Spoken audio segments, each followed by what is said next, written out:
सिद्धार्थ और शहनाज ने कई सारे प्रोजेक्ट किए। उन्होंने साथ में भी प्रोजेक्ट किए और इंडिविजुअल भी प्रोजेक्ट किए। जब इनके इंडिविजुअल प्रोजेक्ट आते थे ना, तो इनके को स्टार्स के साथ इनका नाम बहुत ज़्यादा जोड़ा जाता था। सिद्धार्थ की अगर बात करें तो सोनिया राठी के साथ उनका नाम बहुत जोड़ा गया, हैशटैग तक बना दिया गया। लेकिन इतने सालों बाद सोनिया राठी का एक इंटरव्यू आया है जिसमें उन्होंने रिश्तों की हकीकत बयां की है। बहुत सारी ऐसी बातों से पर्दा हटाया है जो फैंस के लिए जानना ज़रूरी है और अब तक वो नहीं जानते हैं। क्या है ख़ास, पूरी बात बताएंगे आपको अपने इस वीडियो में, तो प्लीज़ वीडियो को एंड तक ज़रूर देखिए। लेकिन उससे पहले आप हमारे चैनल को ज़रूर सब्सक्राइब कर लीजिए और बेल आइकन को भी ज़रूर प्रेस कीजिए।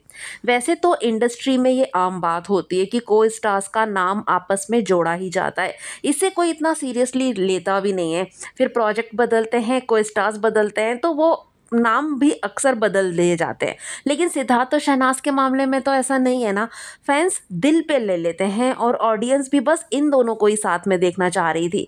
इनका को स्टार कोई और बने फैंस को भी कहीं ना कहीं मंजूर ही नहीं था। ऐसे में शहनाज ने भी इंडिविजुअल काम किया, कई सारे दूसरे कलाकारों के साथ काम किया।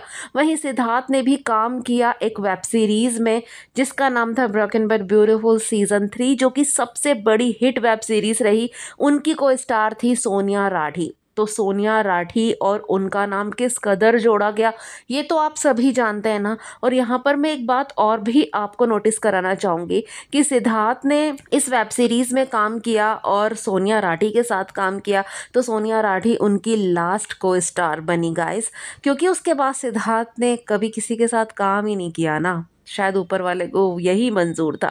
तो सोनिया राठी ने बहुत सारे मोमेंट उन पर बात की है और बहुत सारी बातें की है सिद्धार्थ के बारे में, रिश्तों के बारे में। तो यहाँ पे सोनिया राठी ने बताया कि सिद्धार्थ बहुत अच्छे इंसान है, बहुत अच्छे, मतलब वर्ड्स में डिस्क्राइब करना मुश्किल है, वर्ड्स कम पड़ जाएंगे। उन्होंने कहा कि मैं एक नई अभिनेत्री थी, मेरे लिए वैनिटी भी इतनी अच्छी नहीं आती थी, छोटी आती थी, और सिद्धार्थ के लिए बहुत बड़ी वैनिटी आती थी। तब सिद्धार्थ हमेशा कहते थे कि तुम मेरी वैनिटी में रेडी भी हो जाओ और खाना वगैरह भी वहीं खा लेना, क्योंकि वहाँ पर कई सारी फैसिलिटीज़ दी जाती थी। आगे सोनिया राठी ने कहा कि सिद्धार्थ बहुत मंजे हुए कलाकार थे, बहुत अच्छे आर्टिस्ट थे और उनसे बहुत सारा सीखने को उन्हें मिला। आगे उनसे पूछा गया कि जो आपका और सिद्धार्थ का एक हैशटैग चलाया जाता था उस पर आप क्या कहेंगे। तो यहाँ पे सोनिया राठी ने कहा कि वो हैशटैग एक वेब सीरीज़ तक ही सीमित था, क्योंकि हमारा साथ में प्रोजेक्ट आ रहा था तो फैंस कहीं ना कहीं कनेक्टेड फील करते हैं। तो वहाँ पर सिर्फ और सिर्फ उस वेब सीरीज़ तक, उस प्रोजेक्ट तक हमारा हैशटैग सीमित था, जो कि फ़ैन नहीं बनाया और फ़ैन ही आगे लेकर जाना चाह रहे थे, मेकर्स आगे लेकर जाना चाह रहे थे ताकि प्रोजेक्ट को और भी ज़्यादा फ़ायदा हो। लेकिन ऐसे में जो उनका रियल रिलेशन था, जो उनका रियल रिश्ता था, उस पर कभी भी कोई भी इफ़ेक्ट नहीं पड़ा। उनका प्यार हमेशा वैसा का वैसा ही रहा।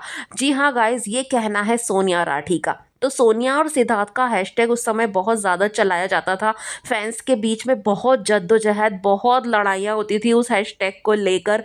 लेकिन गाइज वो हैशटैग सिर्फ एक प्रोजेक्ट के लिए था, रियल लाइफ के लिए था, रियल लाइफ के लिए नहीं। उनका रियल लाइफ का जो रिलेशन था, सिडनास का जो रिश्ता था, उस पर कभी भी कोई इफेक्ट नहीं पड़ा। यहाँ पर सोनिया राठी ने ये भी कहा कि जो सोनिया और सिद्धार्थ का हैशटैग बनाया जा रहा था उसमें नेगेटिविटी हद से ज़्यादा होती थी, लेकिन सिद्धार्थ का रियल लाइफ वाला रिश्ता हमेशा वैसा का वैसा ही रहा, उनका प्यार हमेशा बरकरार रहा।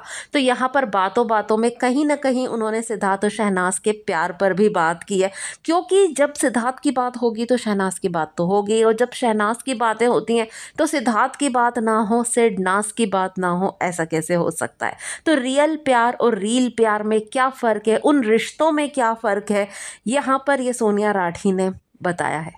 क्या कहेंगे आप इस इंटरव्यू पर, कमेंट में आके ज़रूर बताएं। वीडियो को लाइक करके ज़्यादा से ज़्यादा शेयर करें और चैनल ज़रूर सब्सक्राइब कर दें।